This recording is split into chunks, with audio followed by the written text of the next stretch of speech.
This isn't hunger. It's a curse. And it all started with one bite. In the heart of bustling Lagos, in a cramped but lively neighborhood just off Ojuleba, lived a boy named Oba. At 19, he was already infamous not for brilliance or talent, but for the size of his appetite. Oba could eat 3 plates of jollof rice and still complain of hunger. His mother, Mama Nkechi, often scolded him, saying, "One day, your belly will betray you." But Oba only laughed. He worked as a kiki rider and spent most of his earnings on food. While other boys saved for phones or sneakers, Oba's idea of joy was omla with bigaira and extra goat meat. People joked that his stomach had a separate zip code. But behind his laughter was a hunger he couldn't control. Not just for food, but for more. More money, more power, more everything. During the December holiday, Oba's mother dragged him to their ancestral village, Imus, deep in Anambra State. "You must go and greet your roots," she insisted. Oba hated the village. No Wi-Fi, no pepper soup joints, and worst of all, no cold Pepsi. But he went. While roaming the redded parts of Imus, Oba stumbled on a small yam farm hidden behind thick bushes. It was oddly quiet. There were no footprints, no tools, just rows of thick, luscious yams that seemed to glow under the sun. At the edge of the farm stood a ragged sign, "Do not touch spirit YM." Oba scoffed. "Village people and their nonsense," he muttered. He looked around. No one. Greed lit his eyes. He yanked one of the fattest yams from the soil. The moment it left the ground, the wind changed. The birds flew away. Somewhere in the distance, a woman screamed. Oba paused, but only for a second. He hid the yam in his bag and returned to Lagos the next morning. Back in Lagos, Oba wasted no time. He sliced the yam and cooked it in palm oil with dried fish. It was the sweetest yam he'd ever tasted, soft, rich, almost buttery. He ate until he couldn't stand. Then he lay back and slept. The next morning, the hunger hit. It was different. He ate 4 slices of bread. Still hungry. He drank gari and milk. Still hungry. A full pot of EBA disappeared by noon. His belly grew slightly, but the hunger didn't go. By evening, he had eaten everything edible in the house. He rushed to the buka across the street, buying fufu and egusi, suyo, puff-puff, anything. The more he ate, the more hollow he felt. His neighbors started to notice. "Oba, you dey bug for championship," someone joked. But Oba was not laughing. By day 3, his belly was round and tight. He walked like a pregnant woman in her 10th month.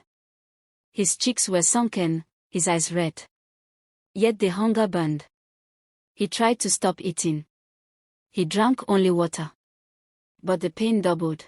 His belly growled so loudly it woke neighbors. At night, he began to sweat. He hallucinated, saw a shadowy woman with white eyes, whispering, "You fed on the forbidden. Now the forbidden feeds on you." He screamed. No one answered. By the 5th day, Oba could barely walk. He sat in his room, surrounded by empty wrappers, pot crust, and spilled rice. Then, something horrifying happened. He vomited, but it wasn't food. It was a piece of raw yam sprouting root. It twisted on the floor like a living thing. He screamed again. This time, people gathered. But when they saw the yam sprout wriggling like a worm, they ran. A pastor was called. He prayed, poured oil. Nothing changed. Oba's belly paused visibly. It seemed alive. Finally, an old Igbo woman in the compound stepped forward. He stole something. From the earth. From a spirit. They begged her to explain. She only said, "Let him go back. To the place where he plucked it. Only the owner of the yam can undo what has begun." Oba cried. But there was no choice. He boarded a night bus to Imus, hunched, trembling, with nothing but a wrapper around his bloated stomach. The passengers stared in silence. No one dared sit beside him. The city had no cure. Now, only the soil would decide. The bus hissed to a halt on the dusty road leading into Yumuse. Oba stepped down slowly, his feet trembling beneath the weight of his cursed belly. He wrapped the cloth tighter around himself, but it was no use. The bulge paused mocking, alive. The villagers stared in silence as he passed. Mothers pulled their children away. Old men shook their heads and spat into the sand. They had heard. They had seen. And they knew this was no longer a boy they were watching, a warning. Oba dragged himself to the clearing behind the thick bushes. The forbidden yam farm was still there, untouched by time or season. The same crooked sign still stood, "Do not touch spirit yam." He fell to his knees. "Please," he whispered to no one and to everything. "Forgive me." But the wind remained silent. Suddenly, the earth beneath him shifted. The soil cracked, and a deep hum vibrated through the air. A mound in the center of the farm rose, slowly, then split open. From it emerged a figure tall, shrouded in cloth, face hidden behind a veil of yam vines. It was the guardian.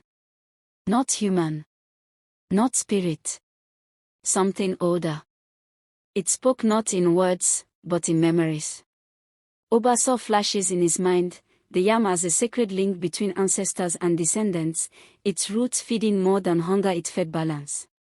"You broke the chain," the presence intoned. "You fed greed where sacrifice was due." Oba cried out.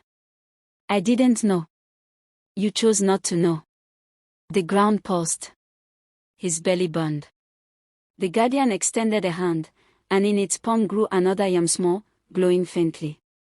It said. "And let the lesson root deeper than the hunger ever did." Oba hesitated.